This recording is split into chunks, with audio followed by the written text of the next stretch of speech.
আসসালামু আলাইকুম আমার ফেসবুকবাসী ভাই ও বোনেরা, আপনারা কেমন আছেন? আশা করি সবাই ভালো আছেন, আমিও ভালো আছি।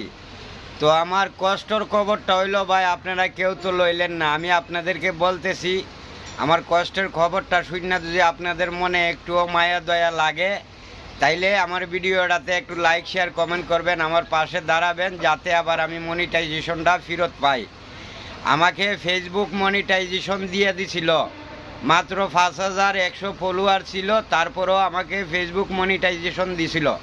কিন্তু আমি কিছুদিন এমন একটা অভাব অনটনে আমি দিন কাটাইছি, যা আপনাদেরকে বলতে বাসায় আর কি বলবো, আপনারা বুঝা নিয়েন। কারণ এমনও দিন গেছে এই ১-১.৫ মাস আমি এমডি ভরবার টাকা পর্যন্ত পাই নাই, যে একটা এমডি বইরা একটা ভিডিও ছাড়বো কিংবা একজনের ভিডিওতে একটা লাইক শেয়ার কমেন্ট করব, এমন টাকাও আমার কাছে ছিল না। আল্লাহ আমাকে এমন অভাবে রাখছে।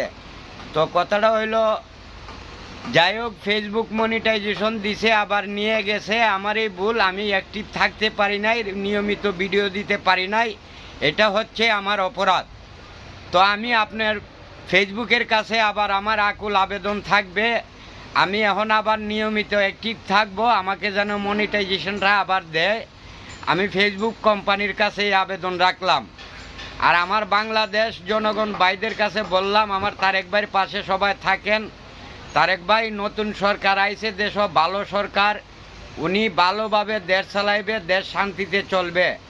হ্যাঁ, তো ওনার সাথে আমরা থাকি।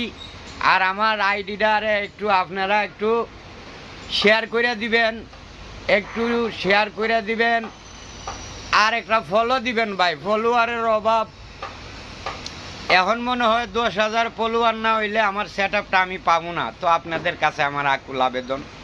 এই বললা ভিডিও থেকে বিদায় নিলাম। আল্লাহ হাফেজ, আপনারা সবাই ভালো থাকবেন।